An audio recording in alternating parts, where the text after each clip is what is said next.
All right, welcome to another edition of This Would Make a Great Movie. I am Andre Hextall, and before we jump in it today, I want to share a couple of things with you. The first thing I want to do is take time to give a shout out to Carla, who sent me a wonderful email describing how much she enjoys the show and how every time she goes to download it, she listens to it over and over again, and then she sends it out to her friends. Well, I want to thank you, Carla, because I know it's people like you who are making this show very special. Our audience is continuing to grow, and I know it's because you and others like you are taking the time to not only listen, but are also passing it along. So I want to thank you very, very much for that. But I do want to ask you one favor. Can you please go into iTunes and leave us a review? A lot of you have done that already, but I would like to reach out to more of you and encourage you to share your thoughts about the show, because those reviews help people to understand what we're doing on the show and how you, the audience, feel about it. So please, please, please take out your laptops, take a couple of seconds, and please write those reviews. The second thing I want to get into really quickly before I get into this week's story is to express how excited I am about the possibilities of us creating some visuals for some of the story ideas we have.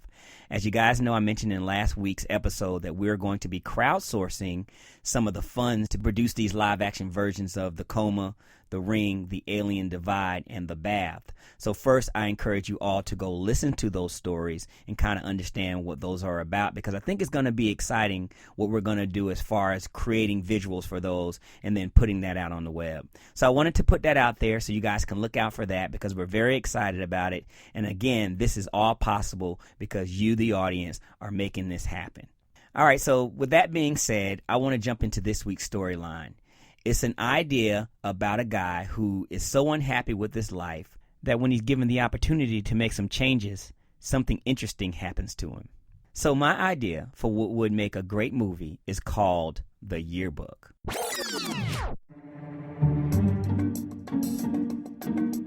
A total failure. That's how Winston thinks of himself as he sits in his one-bedroom apartment scrolling through his yearbook 3 days before his 25th high school reunion. When he closes the unsigned book and places it on the nightstand, he crosses his fingers, hoping that other classmates have also failed to live up to their expectations.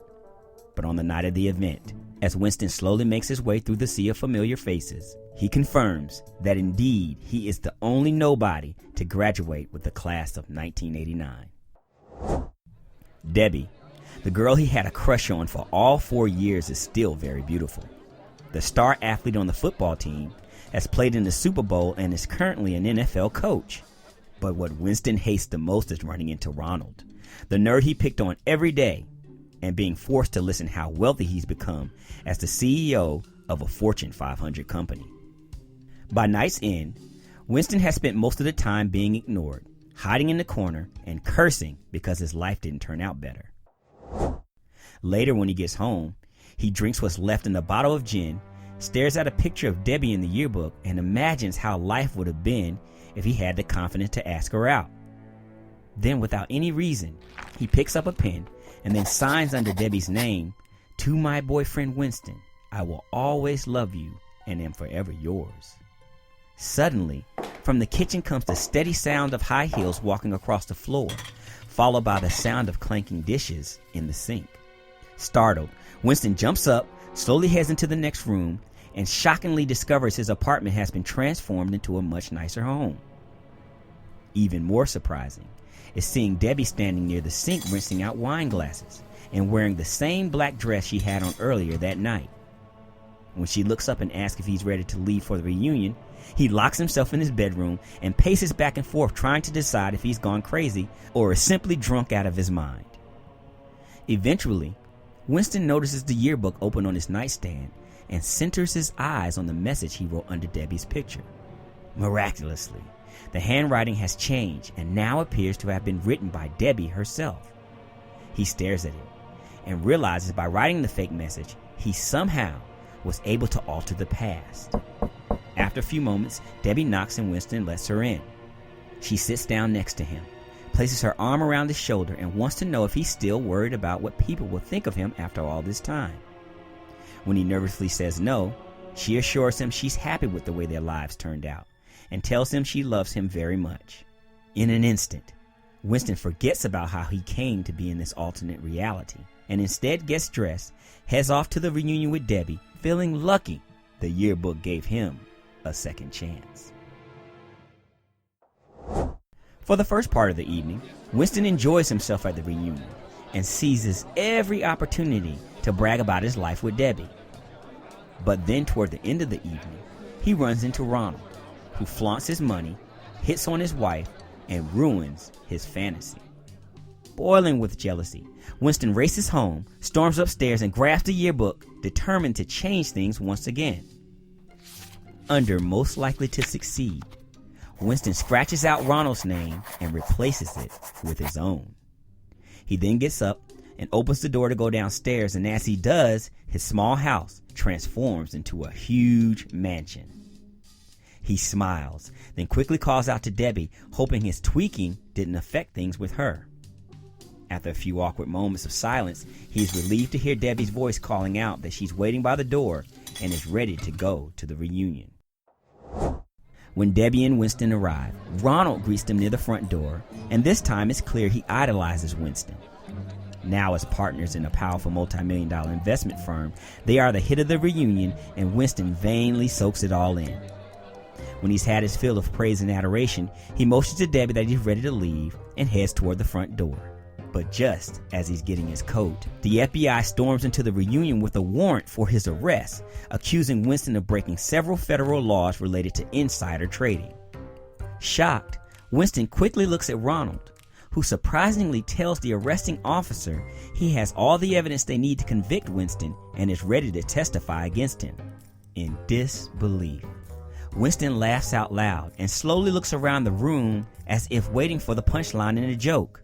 But when he sees the tears in Debbie's eyes and notices the arresting officer moving in to handcuff him, Winston accepts the severity of the situation and instinctively makes a run for it. Having successfully eluded the FBI, Winston arrives at home and once again grabs the pen and goes into the bedroom to change the yearbook again. This time, he decides to make himself into the star athlete, so he writes under the football coach's picture, "To my star quarterback Winston, good luck in the NFL."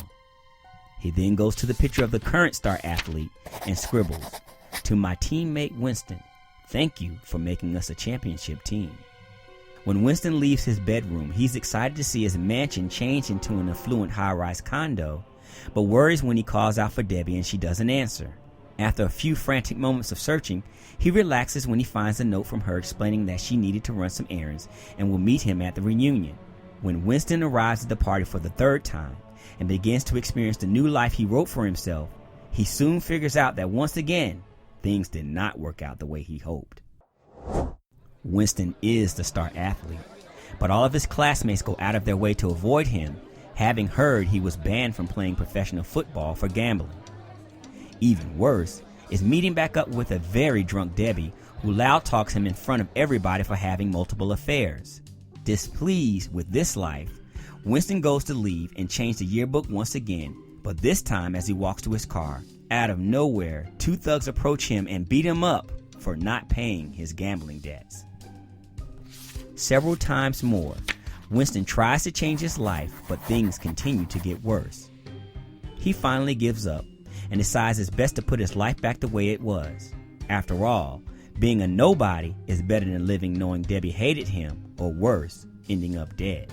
So when he gets home from the last reunion, he goes upstairs, opens the yearbook, and scribbles through everything he wrote, hoping to return things to normal. When Winston walks out of his bedroom, he is back in his original home, and at first there is a sigh of relief. But as he slowly looks around, searches the kitchen and his bedroom, he quickly becomes concerned because the apartment is completely empty. After a few moments of trying to decide what to do, he finally attends the reunion, hoping to confirm things are back to normal. As expected, and even with some sense of relief, all of his former classmates ignore him, so he decides to hang out in the corner. As he scans the room, he's satisfied when he sees Debbie, the star athlete, and even Ronald back to the way they were. Feeling assured, he happily leaves, but as he does, he overhears Debbie and Ronald talking and discovers the shocking truth. They are looking at the yearbook, talking about classmates who were unable to attend the reunion. when they get to Winston's picture. Ronald describes how Winston had bullied him throughout high school, but wishes he was still alive so they could have had the chance to work things out. Debbie sighs and admits that she didn't know Winston very well, but was sad to hear that he was killed a few days before in an accident. As soon as Winston realizes what he's done to himself, he desperately tries to speak, but apparently no one can see or hear him. He then rushes back to his apartment and discovers that someone is now living there, and in tears, thinks of ways to try and get his life back. But as he begins to fade away, he hates himself for not appreciating what he had. More importantly, he regrets tempting fate and making changes to the yearbook, which by his own doing, erased his life forever.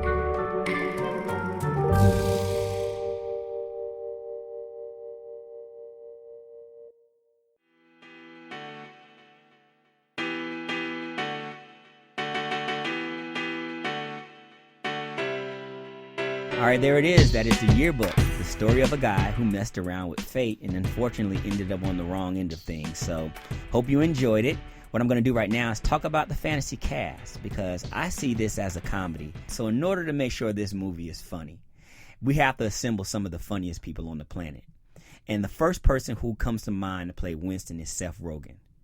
I don't know if you guys have seen Superbad or The End Is Near, but first of all, this guy's sense of comedy is so far out there and so clever and so smartly done that every time I watch one of these movies that he's written or directed, I literally have a stomach ache from laughing too hard. And if by any way he could play Winston, then I know he could take this role of someone who's arrogant enough to try and think that they can change their life for the better by just writing certain things in a yearbook. He can take that and make it so absurd, so funny, and so over the top that this movie would be a laugher from start to finish. I don't even know if that's the term, but I just made up a new word for this, a laugher. So it would be a laugher from start to finish. So for my first pick, I'm going with one of the funniest people on the planet, one of the smartest directors, one of the coolest guys that I know on TV and in film. And I know if he came in and took control of the role, again, it would blow the movie out the water, and it would be a serious, funny comedy for all time. And that's saying a lot, because I know there's a lot of funny movies out there, a lot of fun comedians out there. But for this type of movie, there's no person better to play this role, no perfect person better to play this role than Seth Rogen. If you're going to have Seth Rogen play Winston, someone that's that funny and can literally dominate the movie, then you got to pick somebody who's strong enough to play his wife and can carry that role of Debbie, and not only play her as a serious person in the beginning, but could really take the scene when Debbie's drunk at the reunion and blow that out the water. And that to me is Amanda Peet. I am a huge fan of hers from The Whole 9 Yards. I loved her in The Whole 10 Yards. I think she's very beautiful. She obviously is very sexy, and she fits the exact personality and has the comedic attributes to take Debbie's character to the next level. And again, she can go toe-to-toe with Seth Rogen. So for that reason, I'm going with my girl Amanda Peet to play Debbie. All right. So it's very important that we pick the right person to play Ronald, and let me tell you why. Ronald is Winston's nemesis. He's the person that throughout the entire movie does certain things to get under Winston's skin. And the reason is, here's a guy who Winston picked on for his entire life and was the one person he was always better than, but has now gone on to become more successful. And that pisses Winston off. And this makes him so mad that even though he's landed Debbie and gotten the girl of his dreams, he keeps going back to the yearbook, making changes so he can one-up Ronald. So to accomplish that, you're going to have a comedian who is just as over the top as Seth Rogen. And there is only one person that comes to mind, someone who is probably the funniest man walking the planet right now, and that is Kevin Hart. In case you don't know him, you've been in a bubble somewhere on the planet Mars. Kevin Hart is the person who played in Think Like a Man. He played with Ice Cube in Ride Along, and he actually played with Seth Rogen in The End Is Near. More importantly, if you haven't seen any of his stand-up comedy shows, you need to go right now to Netflix or to YouTube. You need to watch it right now, because I guarantee within 5 minutes you'll be on the floor, there'll be tears coming out of your eyes, and you may even be throwing up because this man is so funny. But Kevin Hart could take the role of Ronald and really, in certain areas, really comedically stick it to Seth Rogen and help take the role of Ronald